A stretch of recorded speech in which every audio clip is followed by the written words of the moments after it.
Hey guys, it's Julie Malillo. I'm a life coach here in Manhattan. My website is yourdreamslifecoach.com.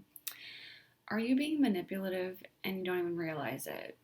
Or are you struggling to deal with manipulative people? That's what I'm going to talk about today. First of all, why are people manipulative? It's for a lot of reasons, but for most people, it's out of insecurity. Basically, if you're being manipulative, it's because you can't handle hearing the truth. Like that famous line, you can't handle the truth. What movie is that from? I can't even remember. Doesn't matter. When you can't handle the truth, you can't handle hearing a no, you'll often manipulate to try to force that person into saying yes. So, insecurity, not being able to handle hearing the truth, is one reason that people do this. Another reason is if they have dark triad traits, whether they're a narcissist, sociopath, etc., etc. And a third reason is simply if you've been raised in a family or any kind of group where it was the norm to not be able to be honest or to have to manipulate other people, then this could happen to you. And you can find yourself using those same patterns that you grew up with. Even if maybe you don't want to be manipulative, you just might not be comfortable being a little bit more honest. It just might not feel natural, and it might be something that you have to learn, like a new skill you have to learn. I'm going to tell you how to do that today. Now, if you're being manipulated, you know that feeling. It's like a terrible feeling when someone's manipulating you. So I'm also going to give you some tips of what can you do about that. Okay. So when you ask somebody a question, it's really important to give them the option to say yes or to say no or to say maybe. And the key is that you have to be okay with that answer. Even if the answer is no, even if the answer is maybe, you have to give them the space and freedom to be honest with you. And if you are not comfortable with them being honest with you, you have to ask yourself why. Okay? You have to ask yourself, why is it the end of the world if this person says no? Is it that your ego can't handle it? Is it that you're insecure and you feel like this is just going to break you if they say no to you? Try to figure out why that is. And I would say that's more of a therapy issue than a life coaching issue. I'm a life coach. If you're struggling with that, I would say that's a therapy issue if you have like some real deep insecurities there. So yeah, ask yourself why you're not comfortable letting them be honest. Because this is the thing. People love to be honest. People love to trust other people. People love to be able to be themselves. And so when you can let people do those things, people love to be around you, and they love you because you're trustworthy. When you don't do those things, you're not trustworthy, and then suddenly you're the person that when you come in the room, everyone's like, there they are. Oh my gosh. Okay, guys, let's just leave real quick. People are always trying to get away from you, or people will be nice to your face, but then behind your back, they won't invite you to stuff, or they will, just not include you because you don't want to include the person who's not trustworthy because they're not trustworthy, because they're manipulative. So it's important to remember that if you have this manipulation problem, it doesn't mean that you yourself are a terrible person. It means you're doing something that's annoying and is actually hurting other people around you. And even though it's out of insecurity, it doesn't really matter because end result, if it's hurting other people, they're not going to be around you. They're just not. It's not comfortable. And it's really not fair because, this is what it comes down to. It's about consent, okay? Think of what is the difference between giving someone a gift and being mugged or being robbed. Consent. That's really the only difference. When you give a gift, you're choosing to give the gift of your own free will. When someone robs you, they take something from you without you agreeing. That's the difference. And that's what manipulation is. You're emotionally robbing somebody. And who is going to be okay with that? Okay, that's why you're an emotional robber if you're being manipulative. Because instead of asking someone a question and being curious and open to know the real answer and being okay with the real answer, which is what consent is about, you're allowing them to have that consent. You're taking the consent away and you're telling them, you have to do this. or else I'm going to punish you, which is basically what a robber does. When someone mugs you, give me your money or I'm going to hurt you or harm you in some way. It's the same thing. Do exactly what I want, tell me yes, or I'm going to hurt you or harm you in some way. Probably emotionally, but who knows, right? Like manipulative people sometimes can be violent as well. All right, so I think we have some idea like kind of why this is happening. It's usually out of insecurity, or sometimes, especially with the dark triad people, it can be out of a need to control. So the manipulation happens because this person is feeling weak, essentially. They're feeling like they want to be the master of the universe, but they're just a little weakling, and they think that if they harm, bully, or hurt other people or control other people, because control is really what's behind most of those actions, then somehow that's going to make them feel that they have more control, more status, more power in their own life. And of course, it doesn't work that way. As we know, how powerful are robbers? Think about it. Like, do you think of a mugger as someone that you're like, wow, they're a mugger, that's so impressive? No, like we really look down on these people. We look at them as like, it's like a petty thief kind of a thing, you know? It's like, it's nothing to admire. It's like, well, anyone could do that, right? But you don't do that. It's much harder and more respectable to do things where you're not harming other people.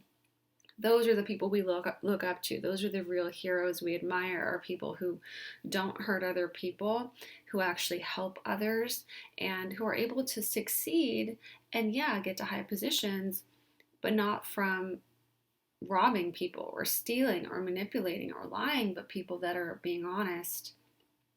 So it's sort of your, quick, fast, easy way, like a robbery, versus your long-term building trust. People actually like you. People actually want relationships with you. People want to help you. People want to work with you. People want to help you out when you are a trustworthy, honest person. And trustworthiness is really about proving that you're not going to hurt people. That's really what it comes down to. That's why it's so, so important. And if you can't prove to people that they're safe with you, okay, they're not going to trust you for good reason. You don't just get to be trusted immediately. It's something that's built over time, and it's something that you have to continually prove. And the minute that you break that trust, it's broken. Like, think about it. You can be friends with somebody for 10 years.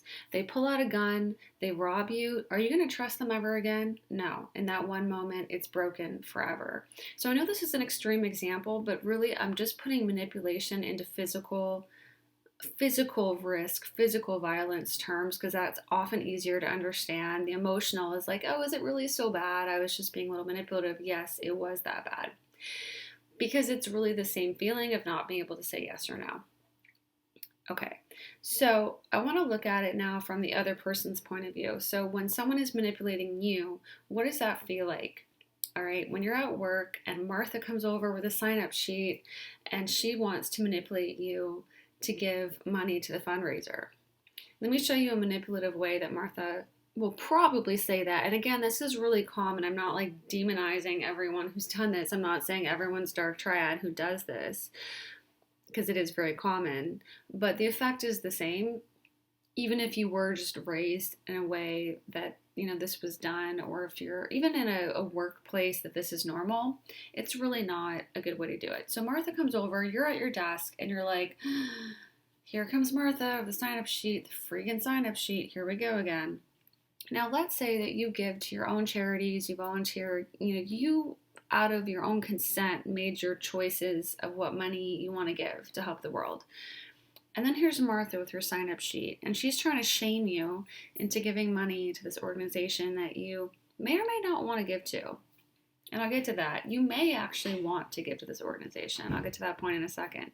So Martha comes up and she says, well, hi there. I know that you want to give to our charity because everybody else in the department already has. And of course, we don't want to have any cheapskates here, so everyone's giving at least $25. Okay, so how much should I put you down for? So Martha's doing a few things here. One of them is assuming the sale, which is a sales technique, I hate sales techniques because they go back to manipulation. Whenever you take someone's choice away, you're manipulating, and that's not an okay way to do things. So, when this happens, you're going to feel that shame of, I don't want to be a cheapskate. Everybody else is doing it, so then I have to do it. People are going to look down on me and think that I'm selfish and a bad person if I don't do this. So most of the time, you'll put down the money and you'll get a terrible feeling, and then you're going to think about it. You're just going to be like, man, 25 bucks. I could have bought my kid a lot of lunches for 25 bucks. I could have bought my kid, a real nice birthday present. And it's just going to like run around your head because, again, you didn't have that free choice. So, a way that you can handle it if you're on the receiving end of manipulation is get really good at rephrasing that question as if it wasn't manipulative in your own mind, and then answer that question. Don't answer the question that was asked, because think about it, there's really no way to answer that except to say, yeah, you're right, I'm selfish, I'm not going to give any money. That doesn't make sense. So you can rephrase that. So when Martha's like, oh, we don't want any cheapskates here, but you just ignore all of that. You imagine that Martha said this to you in a non-manipulative way. What would that be? And this is also good to know. How do you phrase this in a non-manipulative way? Martha can come over and say, hi, I'm doing the sign-up sheet for the fundraiser. I wanted to see if you wanted to contribute or not. I totally respect either way. Consent. Consent. Look, freedom of choice. So if you say, oh, no thanks, I'm not going to contribute, she's already told you it's okay either way. So you know you're not going to be shamed. So you can answer that the same way, and you can say to Martha, oh, no thanks, I'm good. And Martha might freak out. Martha might continue to try other manipulative techniques, especially if she's like a narcissist or a sociopath. Martha might say, are you serious? You're the only one in the department. Oh my gosh, blah, blah, blah. And there's no perfect way to handle this. I'm just giving you guys some ideas of what you can do. Of course, do what is best for you. I'm a life coach. I'm not your mom. I'm not giving you advice. This is not like court ordered that you have to do what I say. So remember, you're an adult. You can choose. But you can keep coming back with things like that are polite, respectful, neutral. Just, oh yeah, I already have my charities I give to. Thanks though. You can keep it friendly and nice. You don't have to be mean to someone just because they're manipulating you. You don't want to do the same thing back. You don't want to be, just because someone robs you, you don't want to rob them right back, right? That's not the right way to handle it. You want to protect yourself, but you don't even want to hurt them. You don't have to hurt them unless, they go beyond a certain point and, they're like attacking you physically or something. But that's a whole different thing I'm not talking about. Someone comes up and says something manipulative. That's not grounds to be like, you're being emotionally violent, I'm going to attack you. No. It's like, stay in reality here, guys. So you want to maintain your consent to choose or to not choose. Your right to choose or not to choose, but you don't want to try to harm them. So you don't have to attack Martha and say, gosh, Martha, you are so manipulative. How dare you come over here? And this is just terrible, because then what you're doing there is you're actually shaming Martha. Instead, you just want to keep it neutral in your own head. Imagine that Martha came over and said, hey, I have a sign-up sheet. Did you want to do this or not? Either way is totally cool. And you say, oh, no, thanks. Yeah, I already have my charities all set up, but, thanks for asking. And that's really all you need to say. And if she's going to continue to shame you or whatever, just stay in that mindset of, just keep it neutral. And if she tries to shame you, she can try that, but eventually she's going to have to leave your desk because you have to get back to work, right? So, yeah. And of course, every workplace is different. And, I'm not telling you guys what you should do, but I do want to make it clear what would be a manipulative way to phrase something and what would be a neutral way. So when you phrase it in a neutral way, you give them the option to say no. And also, you have a genuine curiosity of what their real answer is versus I'm going to try to force them to do this or force them to do that. This is the thing that happens when you try to force someone to tell you what you want to hear.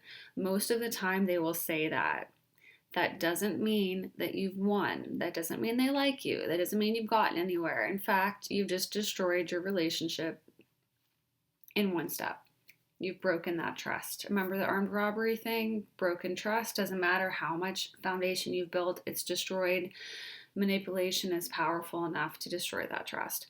Um, so So remember that, because short term people can sometimes get a kick out of it. And oh, yeah, I knew they were going to say yes. Oh, yeah, I can make anybody do anything. But then what they're going to do is probably behind your back, they're going to change their minds if they possibly can.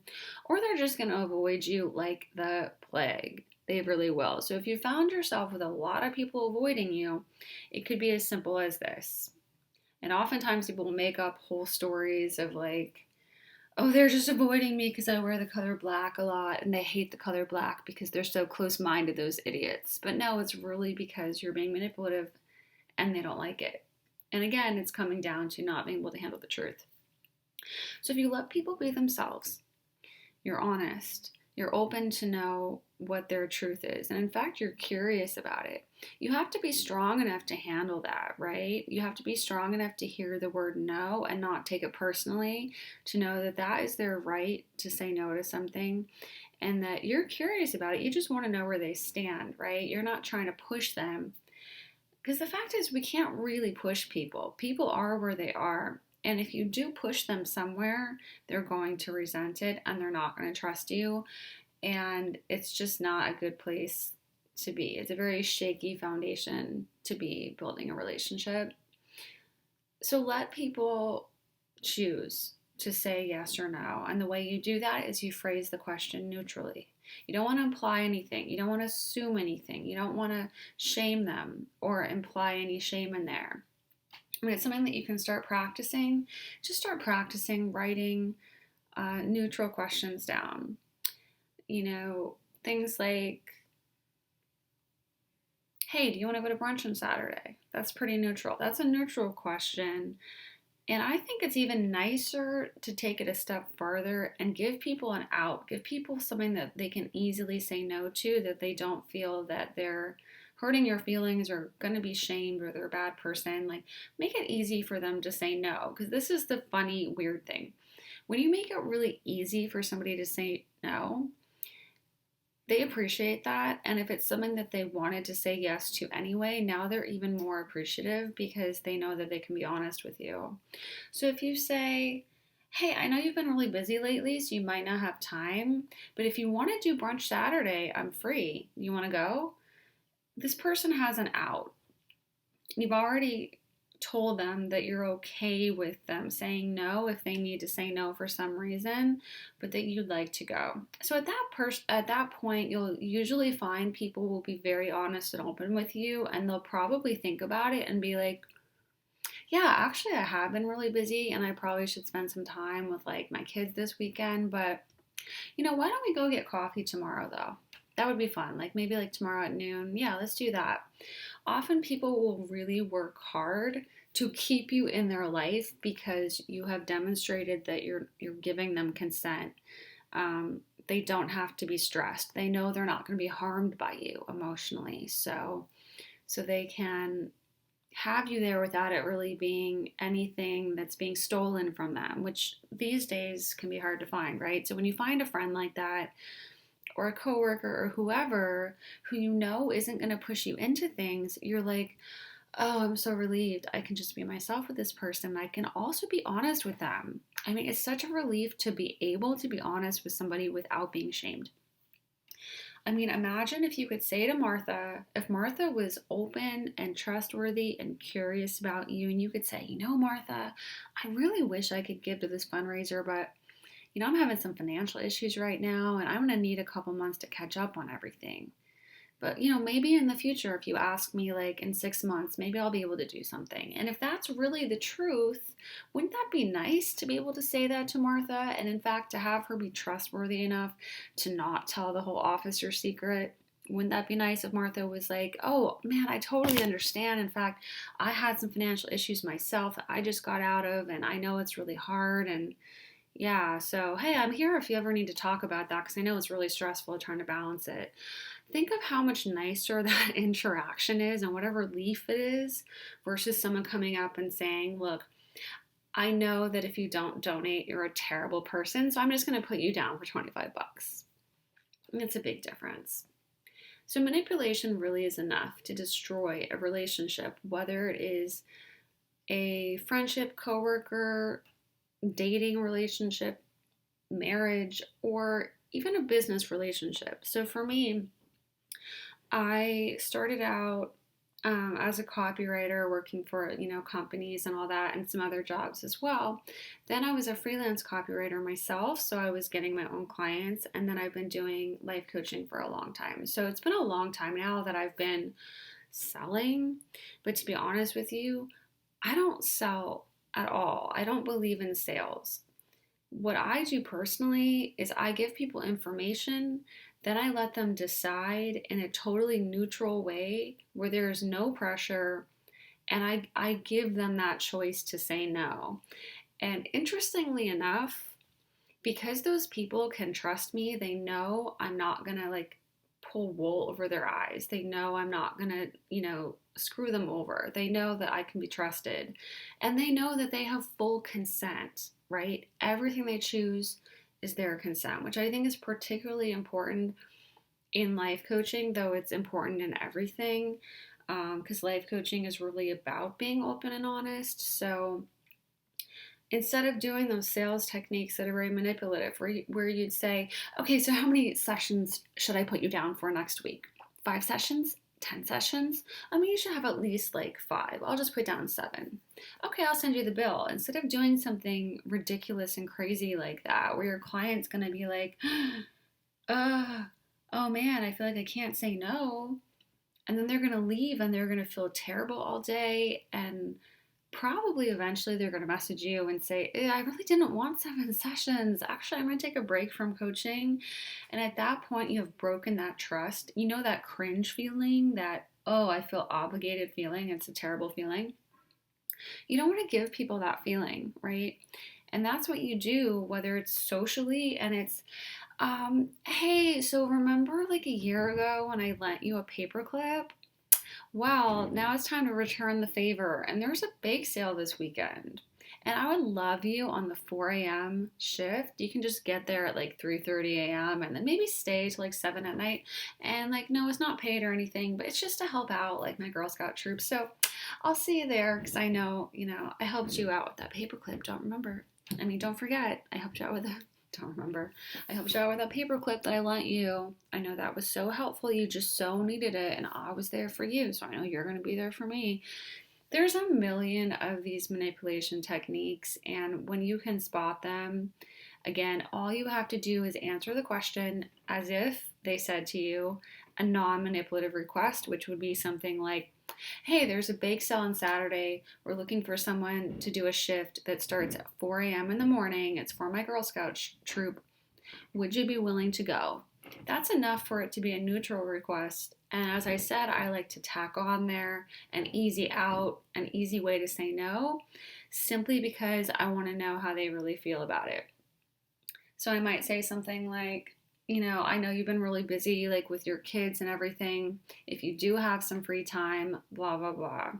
And then it's easy for them to say, oh, like you said, I have been really busy and I don't think I'm gonna have time, This is the thing.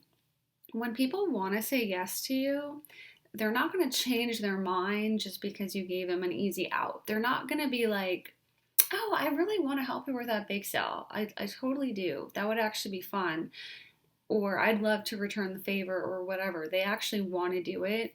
And you say, I know you've been really busy. That's not going to be enough for them to be like, oh, well, in that case, I'm just not going to go. No, they're still going to want to go. And they're going to further respect you for the fact that you gave them the option. I think we're living in a world these days where there's just not a lot of honesty. People are so insecure and so afraid of being honest that when you give people the chance to just say the truth, it's such a relief. And they know that you're not going to shame them for saying that truth, right? Whatever it is, like, you're going to understand. And you want to be able to understand the truth and reality, because that's really where relationships are built. They're not built on obligation, manipulation, power, control, um, dark triad manipulation techniques. That's not how you build a relationship. That's how you set up a pyramid scam. That's how you like go to jail. That's how you turn everyone against you. That's how you end up with everyone hating you, talking about you behind your back. You walk in the room and they all go, actually, guys, maybe we should get going. Yeah, I was just going to get back to my desk. That's how that works out. Um, so yeah, you want to really think about the difference between the manipulative request. And like I said, it's not always that you're a dark triad underlord who wants to destroy the world. Like sometimes you're really just insecure and you're afraid to ask because you're afraid, like, oh no, what if they say no and I realize that they hate me? Well, don't you want to know? Like, if this person hates you, wouldn't you rather know the truth? Because then you can make other friends who actually care about you and love you.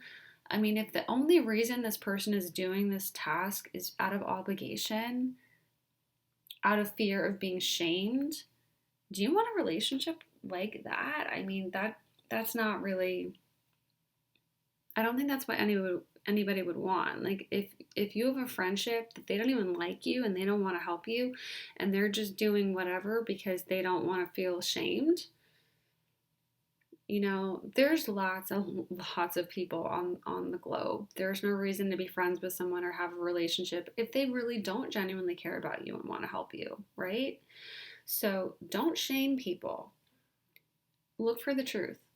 And understand too, if someone says no to you one time, that doesn't mean that they don't want to help you or that they don't like you or want a relationship with you. It just means that maybe there's something else going on. Maybe they really are busy with their family this week, right? So give people that option and that choice. And the people that aren't dark triad are going to meet you back where you left that, right? Now, dark triad people, that's a whole different can of worms. I have some videos on that. Kind of no matter what you do with those people, they're going to be manipulative with you back. So that's kind of a lost cause. But people that aren't in that category, you have a lot of opportunity there to work on your communication skills and get things to the point that you are strong enough to just ask a request. Hey, I've got to move this box on Saturday. It's heavy. Like, would you help me do that? Again, that's a simple, they can say yes, they can say no. You're not trying to shame them. And then you can add in an easy out, it can really be anything. It's like, you can say something like, please be honest. If you don't like helping with this kind of task, I totally understand. But I have a box I need to move on Saturday. I'm looking for someone to help me. So even something like that, they just need to know that you're okay with them saying no, Or sometimes I would say something to someone, if I was closer with them, I would say, hey, would you be honest about something with me? And they'd be like, yeah. And then I'd be like,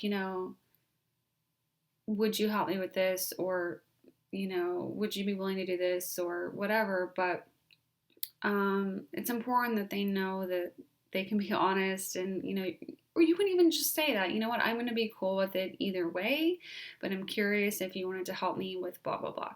Because right away, when you know that you can say no, you have that freedom to choose. And the cool thing about that is when you say yes, you know that you actually wanted to say yes, and then you're going to feel good about it. You're going to leave and be like, yeah, I actually do want to help her with that. Like, I love, like, her Girl Scout troop is so fun, and they have all the cookies there, and like that would be a really fun time, and like all the moms are there and all the little girls, and like I'm really looking forward to that actually. Yeah, I'm glad she asked me. That's a whole different feeling than, oh my God, the friggin' Girl Scout troop again. How many times is she gonna ask me this? Oh, I need to just move to a different state to get away from her because I cannot get rid of this person. And again, it's that same feeling. You're being manipulated. You're not able to say yes or no. It's that feeling of being robbed. You're being robbed of your choice. But again, you don't act mean back, you don't act manipulative back. You just answer it calmly and neutrally as if they had asked you in a non manipulative way. So I hope that that helped you guys. I just was thinking about this recently when I was listening to people talking around me, and I was sort of noticing some of these little manipulative requests. I was just listening to a conversation where there were a lot of these little implied things like, I know, of course, you're going to do this for me, and that kind of thing, instead of giving that person that choice. So remember, it might just be that you're insecure, it might be that you're afraid to hear the no. And if you think that through, you can see that there's a lot of comfort and stability in just the truth and letting people be honest with you. Because the cool thing is, when you let people be honest with you, you can be honest with them back. And then you get rid of that whole stressful layer of having to make excuses or having to, oh no, Martha's there with the sign up sheet. I need to avoid her. I'm going to go hide in the bathroom. I mean, there's a lot of stress that comes with avoiding manipulation. And then there's also stress with saying yes to something you didn't really want to do. And then you're at the bake sale at 3:30 in the morning when, maybe there were some really important things you had to get done that weekend, or you wanted to spend time with your friends and family and now you can't. And then that's not good. That's still something from them, right? So not being able to say no is not only bad for you, it's bad for the people in your life too. It's kind of like everybody gets screwed over in the end. So, guys, I hope that that was interesting. Again, my name is Julie Malillo. I'm a life coach here in Manhattan. My website is yourdreamslifecoach.com. If you want life coaching, it's not therapy. So, if you have like deep emotional wounds, if you have any disorders that you need to work on, go talk to the therapist. But if you have goals in the present moment that you're looking to work on to make a future result happen faster, that's what we do in coaching. You can go to my website and get my rates there. Just fill out the contact form and make sure that you include your email address, because otherwise I can't email you the rates, obviously. Okay, guys, thanks for watching.